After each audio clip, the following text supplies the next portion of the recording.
প্রিয় বন্ধুরা, আমাদের সমাজে প্যাঁচ লাগানোর মানুষে কিন্তু ভরে গিয়েছে।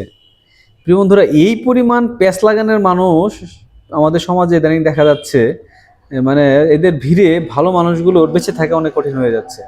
একজন মানুষের সম্পর্কে সে কিছু জানে না, বোঝে না, তার নামে প্যাঁচ লাগিয়ে দিচ্ছে। প্যাঁচ লাগিয়ে একটা ঝগড়া, একটা বিবাদ, একটা বিশৃঙ্খলা তৈরি করছে।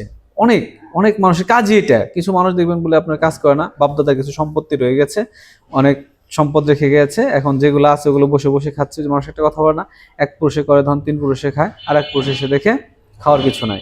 তো প্রিয় বন্ধুরা, এইরকম মানুষে কিন্তু ভরে গিয়েছে, যারা অন্যের প্ররোচনা, অন্যের বদনাম, গীবত, প্যাঁচ লাগিয়ে দিয়ে সমাজের মধ্যে একটা বিশৃঙ্খলা তৈরি করছে।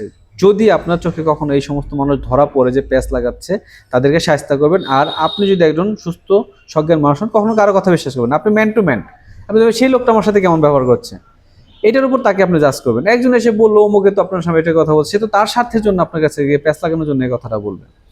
এখানে একদম নিশ্চিত, আমি দেখছি একেবারে পরিষ্কার, একদম পরিষ্কার আপনার প্যাঁচ লাগানোর জন্য নিজের স্বার্থ আঘাত করছে। হয়তো ওই লোকটা তার সাথে পারে নাই, এই জন্য তার বিরুদ্ধে আপনার সাথে প্যাঁচ লাগে, আপনি একটু ক্ষমতাবান, আপনার কাছে গিয়ে তার নামে একটু বদনাম করে যাতে আপনার সাথে একটা দ্বন্দ্ব সে লাগিয়ে দিতে পারে। এই ধরনের মানুষে সমাজটা ভরে গিয়েছে। প্রিয় বন্ধুরা, প্যাঁচ লাগানোর মানুষ থেকে সাবধান, এবং এদেরকে শায়েস্তা না করতে পারলে সমাজটা দিন দিন অধপতনের দিকে চলে যাবে। প্রিয় বন্ধুরা, আমি বেশ লক্ষ্য করি, কিন্তু আসলে এদেরকে আইনের আওতায় আনতে পারছেন এবং এদেরকে কিছু করতে পারছে না। কিন্তু বুঝতে পারছি যে এই লোকগুলো, এই ধরনের এই লোকগুলো নেচার এরকম, এই কাজগুলো করতে পারে, এই প্যাচগুলো লাগাতে পারে, এটা বুঝতে পারি। কিন্তু এদেরকে এখনো শাস্তির আওতায় আনতে পারছে না। তবে আপনারা চেষ্টা করবেন প্রিয় বন্ধুরা, যার যার জায়গা থেকে প্যাচ লাগানো মানুষগুলোকে একবার যদি ধরতে পারেন, তাদেরকে অবশ্যই শাস্তির আওতায় আনবেন।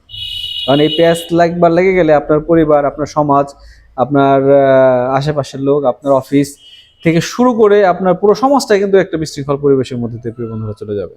তাই প্রিয় বন্ধুরা, অন্যের কথায় কখনো কান দেবেন না, অন্যের কথায় কারোর সাথে সম্পর্ক নষ্ট করবেন না, অন্যের কথায় কাউকে আঘাত করবেন না, অন্যের কথায় কাউকে কষ্ট দেবেন না। প্রিয় বন্ধুরা, কেউ যদি আপনাকে কিছু বলতে চায়, একটা কথা মনে রাখবেন, আপনার কাছে যে অন্যের নিন্দা করে, অবশ্যই সে আপনার নিন্দাও অন্যের কাছে গিয়ে করবে। যখন আপনার সাথে তার মনে না হবে, তখন আপনার নিন্দা আরেকজনের কাছে গিয়ে করে আপনার সাথে সে একটা আরেকজনের সাথে দ্বন্দ্বের সৃষ্টি করে দেবে। তাই প্রিয় বন্ধুরা, এই ধরনের মানুষগুলো আসলে সমাজে এক রকমের ভাইরাস। এই ভাইরাসগুলোর কারণে অনেক সমাজ নষ্ট হয়ে গেছে, অনেক পরিবার নষ্ট হয়ে গেছে, ভাই ভাই সম্পর্ক নষ্ট হয়ে গেছে, পরিবারের মধ্যে বাপ ছেলের মধ্যে সম্পর্ক নষ্ট হয়ে গেছে, শুধুমাত্র বাইরের এই প্যাঁচ মার্কা লোকের কারণে।